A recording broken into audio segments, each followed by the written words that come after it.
Well, you know, Donovan Thomas, aka Peanut, was the guy who got murdered, who set off a lot of these terrible events later on.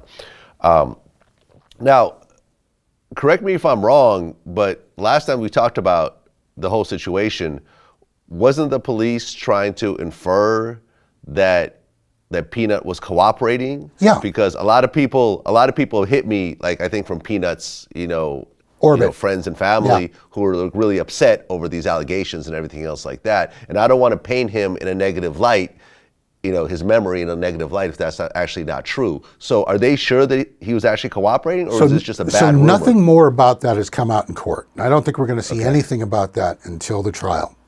What I'm looking at is what was in the indictment. And the fact that, like, in the indictment, they specifically noted a call or a communication that Young Thug had with senior ranking members, leaders of the Sex Money Murder gang, where they discussed having to kill people. And then Young Thug, a couple of days later, and only a few weeks after Donovan Thomas's death, in that context, doing a video where he says that people who talk in court need to be fucking killed. And that's the quote. That's where I'm getting that from. And I think it is a reasonable inference. It doesn't mean that that's what happened. But that is very clearly what the prosecution is trying to telegraph. Now, maybe they're going to pull back from that because maybe there was no federal prosecution that actually emerged from testimony, or maybe that's still something that they're looking at. I don't know. But why is it in the indictment? If that's not something that they care about in this case, why put that particular piece of information in the indictment? Okay. And is there a chance of, because right now this is a state RICO case in Georgia.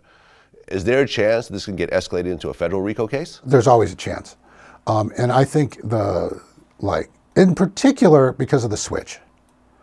ATF wants all of these automatic firearms off the street.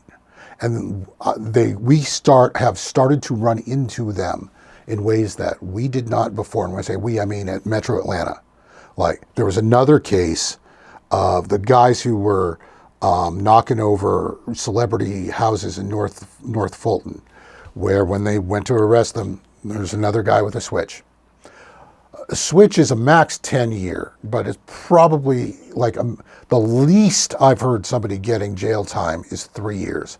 If for whatever reason, this local prosecution blows up, and there are a dozen ways that could happen. There's prosecutorial misconduct. There's a witness issue. I don't know. If the state case goes away, I could see the ATF stepping in because of the switch. But there are a bunch of other reasons they might want to as well.